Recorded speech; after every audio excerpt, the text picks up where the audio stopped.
असं बोलून अजित पवारांनी भाजपाचीच बोटं भाजपाच्या डोळ्यामध्ये घातली आहेत.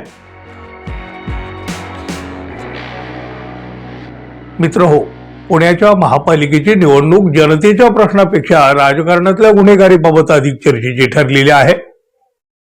कधी काळी विद्येचे माहेरघर असलेलं पुणे आता गुन्हेगारांचं पुणे बनलेलं आहे.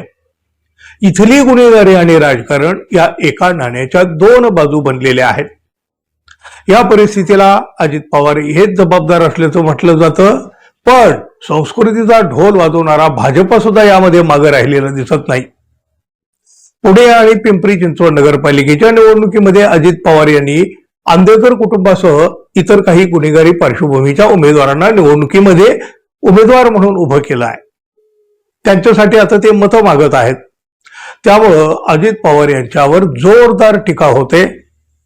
भाजपचे नेते आणि केंद्रीय मंत्री मुरलीधर मोहोळ यांनी सुद्धा अजित पवारांवर पुण्यातल्या गुन्हेगारीबाबत सडकून टीका केली आणि या टीकेमुळं अजित पवार यांनी मुरलीधर मोहोळ आणि भाजपचे कपडे फाडले.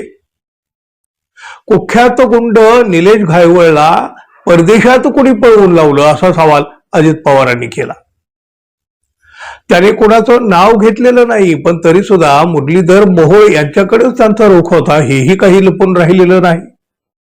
अजित पवार म्हणाले, परदेशात पळून जाण्यासाठी त्याला पासपोर्ट कोणी मिळवून दिला हो, त्याला कोणी मदत केली आणि तो कसा पळाला.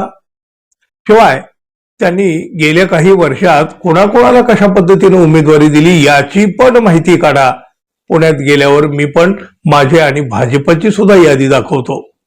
कोणाचे कसे उमेदवार आहेत ते बघा आणि मग सगळं स्पष्ट होईल.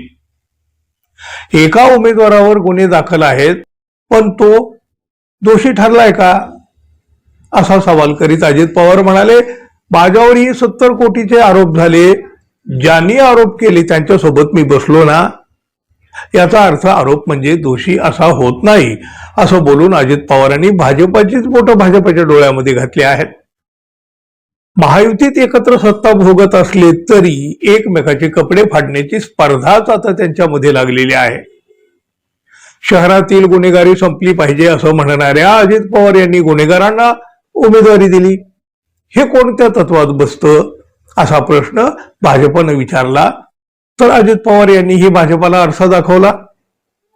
महायुतीचे हे दोन्ही पक्ष गुन्हेगारांना संरक्षण देत आहेत याचं हे प्रदर्शन मात्र जनता उघड्या डोळ्यांनी पाहत आहे.